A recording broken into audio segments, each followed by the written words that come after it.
itu nyata di dalam perjanjian baru, bahwa keselamatan itu adalah sesuatu yang pasti yang sudah dijanjikan oleh Tuhan dari sejak perjanjian lama sampai dengan perjanjian baru.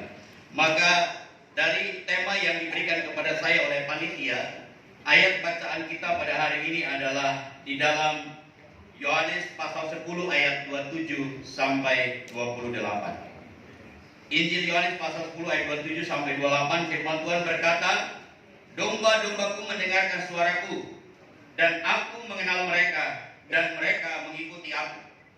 Dan aku memberikan hidup yang kekal kepada mereka, dan mereka pasti tidak akan binasa sampai selama-lamanya, dan seorang pun tidak akan merebut mereka dari tanganku." Bapak Ibu jemaat yang dikasihi Tuhan, dalam konteks bacaan kita ini, khususnya dalam Injil Yohanes pasal yang ke-10, ini bicara tentang gembala yang baik. Dan di sana Yohanes menjelaskan atau menguraikan tentang bagaimana sifat dan karakter seorang gembala yang baik. Sebagai gembala yang baik, dia tahu tentang dombanya. Sebagai gembala yang baik, dia menuntun dan membimbing dan bahkan mengajarkan domba-dombanya untuk hidup di dalam dia atau mengikuti gembala itu. Bahkan sebagai gembala yang baik, dia menuntun dombanya untuk masuk ke dalam kandang yang benar. Oleh karena itu Bapak Ibu, khususnya dalam tema kita tentang keyakinan keselamatan ini, di dalam ayat yang ke-27 sampai 28, karena pengajaran Yesus yang begitu luar biasa kepada orang-orang Yahudi, maka di dalam konteks ini orang-orang Yahudi datang dan mendesak Yesus untuk memberitahukan tentang identitas dia yang sebenarnya. Apakah dia itu Mesias yang sebenarnya, yang sudah dijanjikan di dalam perjanjian lama ini? Dan oleh karena itu Bapak Ibu jemaat yang dikasihi Tuhan, melalui konteks ini atau tema kita hari ini, maka saya akan berbicara tentang 3 hal. Yang pertama adalah apa itu keselamatan. Yang kedua, bagaimana kita yakin bahwa kita pasti selamat. Dan yang ketiga, apa yang harus kita lakukan supaya kita yakin akan keselamatan yang sudah Tuhan berikan kepada Bapak Ibu dan saya. Kenapa saya mengambil hal ini, 3 hal ini? Karena ada banyak orang di luar sana yang sampai hari ini masih ragu tentang keselamatan yang sudah Tuhan berikan. Ya, maka saya memberikan 3 hal ini untuk kita memahami. Yang pertama adalah arti dari kata keselamatan. Kata keselamatan berasal dari kata dasar selamat. Dan dalam Kamus Besar Bahasa Indonesia, keselamatan itu adalah suatu keadaan aman dalam kondisi yang aman secara fisik, sosial, spiritual, finansial, politis, emosional, pekerjaan, psikologis, ataupun pendidikan, dan terhindar dari ancaman terhadap faktor-faktor tertentu.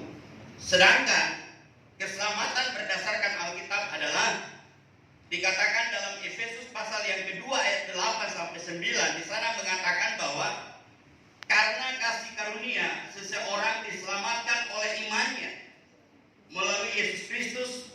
Itu bukan hasil usaha manusia, dan itu bukan hasil pekerjaan manusia, tetapi merupakan pemberian Allah. Karena itu jangan ada yang memegahkan diri. Jadi dari ayat ini Bapak Ibu yang dikasihi Tuhan, bahwa keselamatan yang dimaksud di sini adalah setiap orang yang percaya kepada Yesus, yang beriman kepada Yesus, otomatis dia bebas dari yang namanya dosa. Dan tadi sudah dijelaskan tentang panjang lebar tentang apa itu dosa. Tapi kita tahu bahwa keselamatan yang sudah Tuhan berikan kepada Bapak Ibu sebagai orang percaya, kita bebas dari dosa itu, kita bebas dari konsekuensi dosa itu, kita bebas dari akibat-akibat dosa itu sendiri. Dan oleh karena itu dari arti keselamatan ini, saya coba untuk menyimpulkan bahwa keselamatan yang Allah berikan kepada Bapak Ibu dan saya sebagai orang yang beriman kepadanya, orang yang percaya kepadanya, bukan karena hasil perjuangan kita, bukan karena hasil usaha kita, dan bukan karena kita baik, tapi semua karena ada kasih karunia Allah sendiri yang diberikan dengan cuma-cuma, sehingga kita tidak binasa, melainkan beroleh hidup yang kekal. Saya percaya Bapak Ibu jemaat yang dikasih Tuhan dan kita semua yang hadir hari ini, kita yang sudah beriman kepada Dia, kita yakin pasti selamat. Yang kedua, bagaimana kita tahu bahwa kita pasti selamat? Saya tidak menjelaskan dengan kata-kata yang detail. Saya tidak menjelaskan dengan uraian kata-kata yang biasa, tapi saya hanya mengutip ayat-ayat Alkitab yang selalu menegaskan kepada kita bagaimana sikap hati kita supaya kita yakin dengan keselamatan yang sudah Tuhan berikan kepada kita. Maka di dalam 1 Yohanes pasal 5 ayat 11 sampai 13 firman Tuhan berkata, dan inilah kesaksian itu, Allah telah mengurniakan hidup yang kekal kepada kita, dan hidup itu ada di dalam anaknya. Barang siapa memiliki anak, ia memiliki hidup. Barang siapa tidak memiliki anak, ia tidak memiliki hidup. Semua itu kutuliskan kepada kamu, supaya kamu yang percaya kepada nama anak Allah itu tahu bahwa kamu memiliki hidup yang kekal. Katakan amin. Saya percaya bahwa setiap kita yang ada di dalam anaknya, yaitu Tuhan Yesus Kristus, otomatis keyakinan kita bahwa keselamatan itu sudah kita terima dari Tuhan. Yang kedua, kita baca dalam Roma 8 ayat 1. Bagaimana kita yakin bahwa kita pasti selamat? Roma 8 ayat 1 firman Tuhan berkata, demikian firman Tuhan berkata dalam Roma, demikian firman Tuhan, demikianlah sekarang tidak ada penghukuman bagi mereka yang ada di dalam Kristus.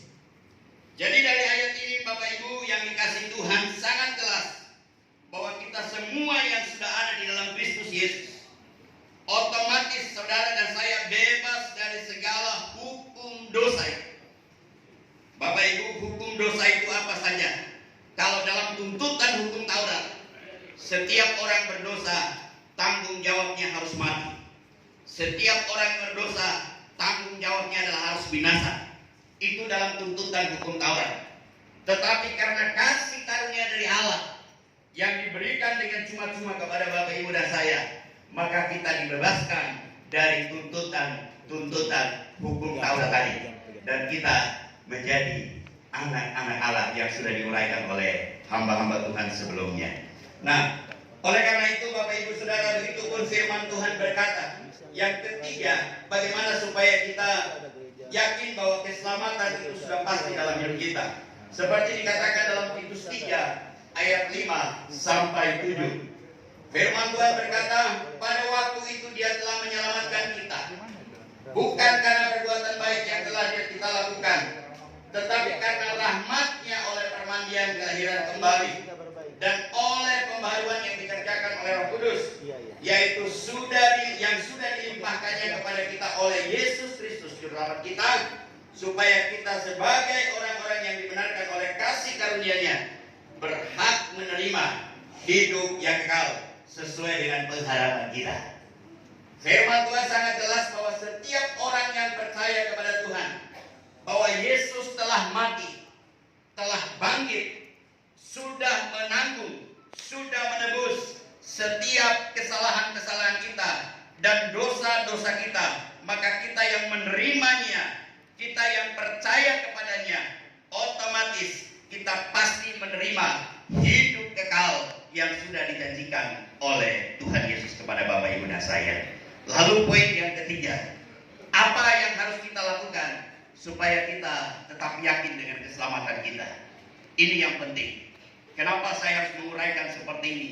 Karena banyak orang, bahkan kita orang percaya saja, ketika kita tanya, apakah kamu yakin pasti selamat? Mereka masih lihat ke atas, lihat ke bawah, dan lihat kemana-mana. Kenapa? Karena kurang yakin dengan keselamatan yang diberikan Tuhan kepada kita.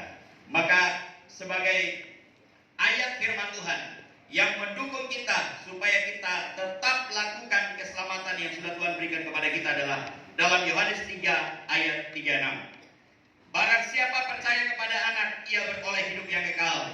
Tetapi barang siapa tidak taat kepada anak, ia tidak akan melihat hidup, melainkan murka Allah tetap ada di atasnya. Jadi Bapak Ibu, siapa yang percaya dan taat, dia pasti melihat kehidupan yang kekal itu. Jadi bukan hanya percaya, tapi taat dan lakukan firman Tuhan. Yang kedua, ayat yang kedua, Filipi 2 ayat 12, sesuai dengan tema kita dalam Disnatalis ini. Hai saudara-saudaraku yang kekasih, kamu senantiasa taat, karena itu tetaplah kerjakan keselamatanmu dengan takut dan gentar, bukan saja seperti waktu aku masih hadir, tetapi terlebih pula sekarang waktu aku tidak hadir. Jadi keselamatan itu sudah ada dalam hidup kita. Karena itu lakukan, kerjakan keselamatan itu dari sekarang sampai selama-lamanya. Demikian firman Tuhan yang saya sampaikan pada hari ini. Kiranya firman Tuhan ini dapat meyakinkan kita